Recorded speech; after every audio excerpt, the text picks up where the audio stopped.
Alright, here we go, another haircut tutorial. I'll be honest, I don't know what to call this haircut. I seen like DeAndre Jordan with something similar, I think, a few other guys, but it's just gonna be a super high taper, almost like a South of France, but more of a taper. I don't know, you guys, you can comment below what you think it is, but it's different, and we start off with the outline of blade. As you can see, it's a high first line, but you can see how I kind of curved the line. That's to give it that blend, that shape, you know what I mean, throughout the haircut. You want that curvature. Not only that, but you want to save the front hairline, so I'm gonna go obviously blend a little bit higher in the middle while leaving the hairline behind the ear and towards the edge. So here, you're just opening the blade a quarter of an inch. There's like, I think there's like four notches or 5 notches with the masses. I pretty much I skip a notch, you know what I'm saying? So I probably open it 3 times in order to create that first blend to the Andes open. From the Andes open, we go to the number 1 guard open, and we're gonna start taking down bulk, as you can see here. And generally with really curly, tight curly hair, this texture of hair, from a 1 open, you can pretty much, from a 1 open or a 2 closed, you could pretty much freehand the rest of the blend. Comb it out freehanded. But other than that, with this texture of hair, man, I attack it the same way I attack any texture of hair. Foundation stays the same.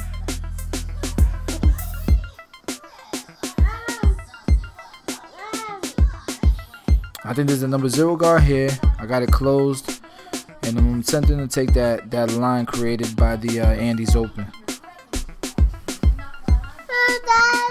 And you can see I got my daughter on my lap while I'm doing this. Now we got the blade open, no guard, and we're just bringing everything together. As you can see, there's now a nice fluid blend.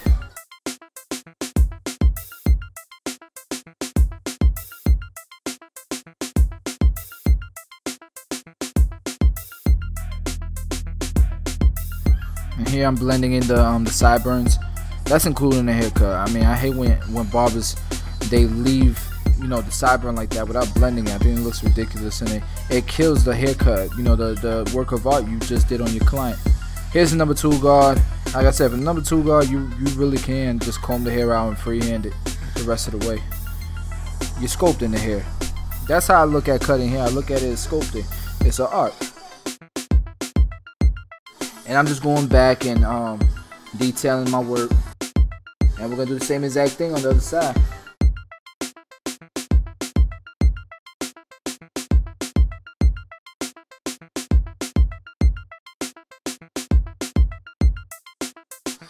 And guys, if you can help me out with this camera, if any of you know anything about camera, it's a Canon 70D. I just upgraded. It's a fairly expensive camera, and the lens is a 50mm 1.4 aperture, so it's a fairly expensive setup. I just can't figure it out, why when my hand comes into the picture, the autofocus, it focuses on my hand. And this is a camera that has some of the best autofocus in the industry.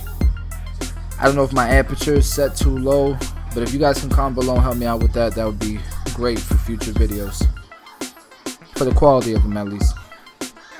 And like I said, we're doing the same thing, same steps. One thing I like to do is I like to keep the other side facing a mirror. So as I'm blending, this side, I can reference the other side by just looking at the mirror. And you can see I'm keeping the hairline dark, so I can, later on I can give them a nice sharp line. But not only that, it makes the blend, a little bit lower than it might if you just take that hairline part up. If that makes any sense.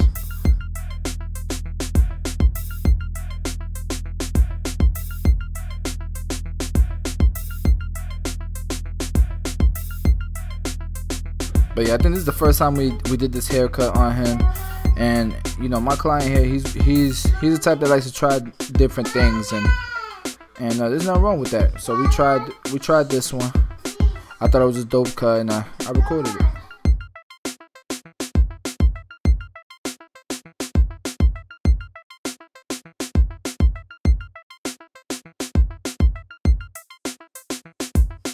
I think that's the number 0 guard. Now I'm, you know, no guard. That's what I'll do, you know. This is trial and error right here.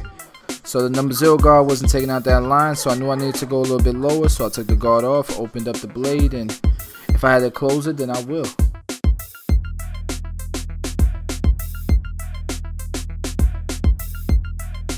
It's the outline of the blade.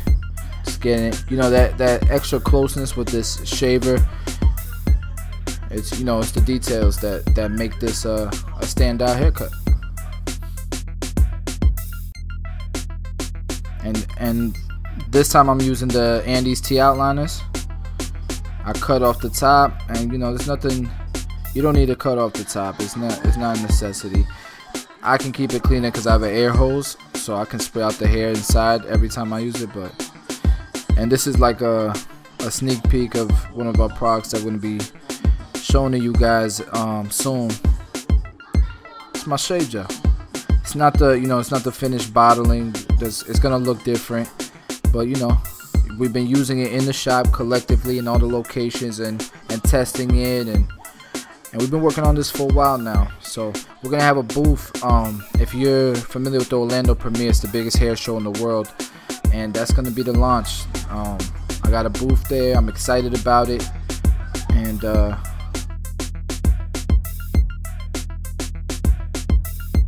man, I'm just taking shots. I believe in this industry. I believe there's a lot of opportunities, and I want to show you guys, you know, bring you along my journey, because you guys started watching me in this channel when I was just talking about how many haircuts I'm gonna do a week. And because of you guys supporting the channel and watching it, it's opened up my, you know, a spectrum of vision, what I believe I'm capable of. And it's because of you guys that I've gotten that confidence. So thank you so much, guys, for always showing love. So now, man, I'm just taking the shots, man. Let's see how the shave gel goes. You can see the blends coming in, and there's something about, you know, lining people up that really makes that blend pop.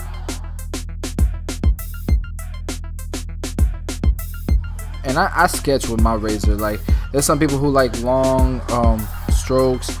I like the short detailed strokes. When I draw, I've always sketched, so you can see I do a whole lot of little, you know, short detailed strokes. I use the corner of the blade, you know, just etching the line up and creating the shape that I want. I find that the easiest method for me.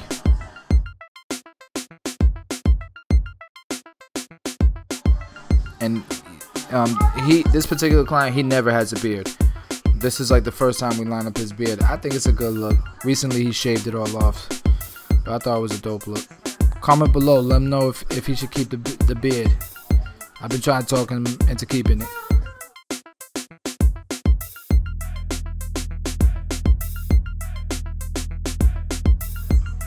So right here I'm using the outliner blade on my ZRs. You could line up with these. Like, people were impressed by how sharp these are. They're dope.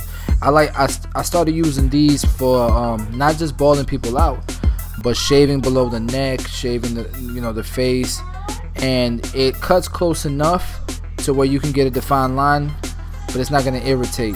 It's not gonna inflame the skin, and that's one of the problems with bumping people up. It's we use those really sharp blades on the same spot, rubbing it over and over and over again, causing the skin to inflame and causing, you know, the hairs to get stuck under the skin, and that's what causes the razor bumps.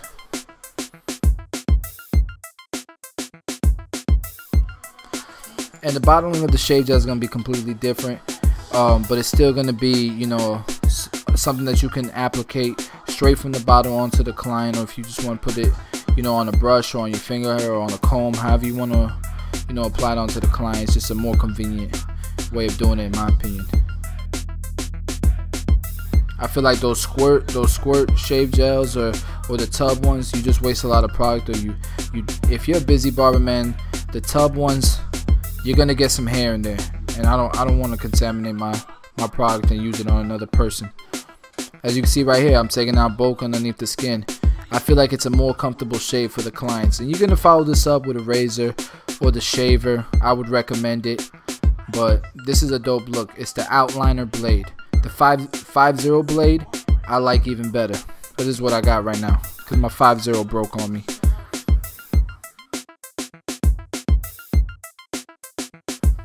And I think it saves time by using this method.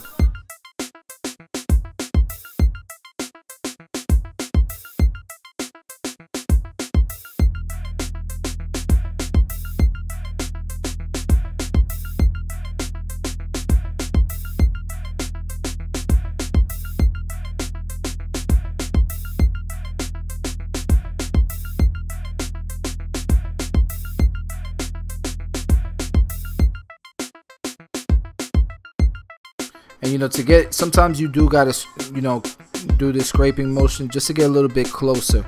I don't recommend you do it too much. I do it at the very end just to catch some hairs that I couldn't catch, you know, by using the other way of cutting.